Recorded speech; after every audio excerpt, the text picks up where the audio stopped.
Welcome back to Empowered. I'm Elizabeth Namofsky, and today we are speaking with Aleksandra Miloseska, and she is the founder and CEO of Quick Fit Bites. Alexandra, what advice would you give to someone balancing a full-time job and a startup, just as you did? Because it's a very tough thing to do. Yes, I 100% agree. And i- there's never going to be a balance, especially as a founder. Some people call it work-life balance or harmony. No, you have to find a way to prioritize things. What I have found like what works for me is try to write down your actionable steps. Take a piece of paper, pencil, sit down on Sunday night and say, okay, what is that I'm gonna focus this year, or make those actionable steps smaller.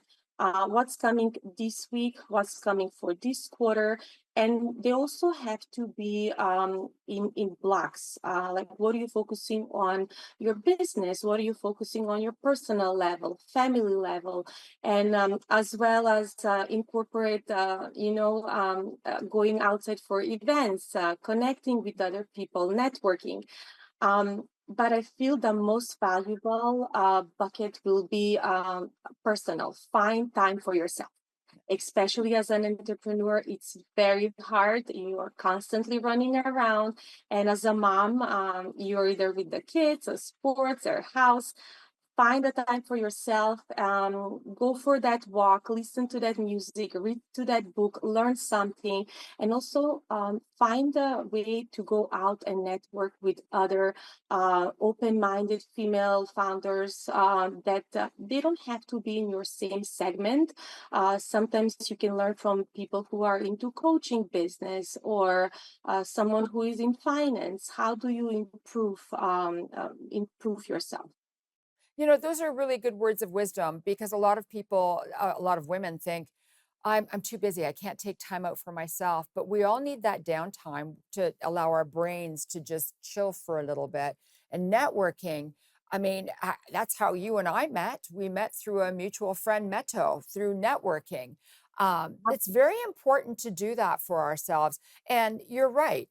You shouldn't try to find somebody in the food business. You should find networking in other industries so that you can learn from everyone else.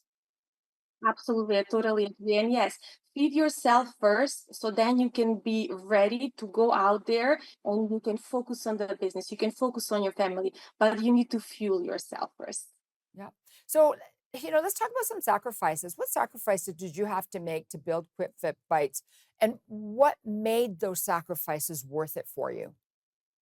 Yes, entrepreneurship doesn't go without sacrifices, and they can be defined on a couple of levels. Number one is in the beginning when I left my corporate career, it was financial sacrifice because now you are used to it of that steady paycheck coming in.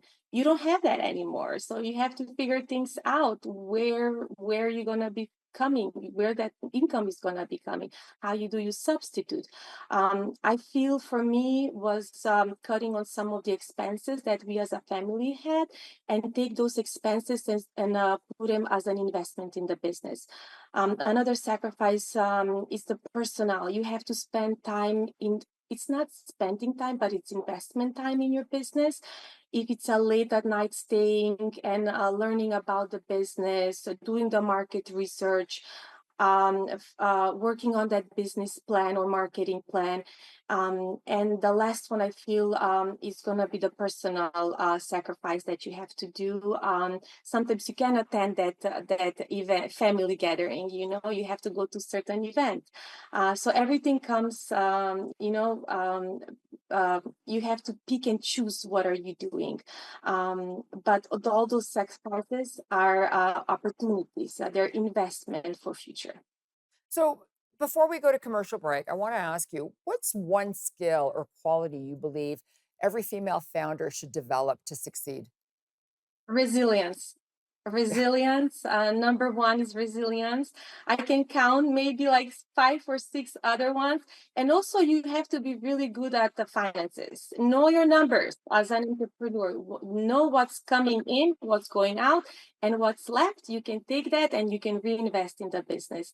And also, be open to networking and communication. So when we come back, we're going to talk about how you define resilience. So please, ladies, don't go away. We'll be right back with more of how to be an entrepreneur.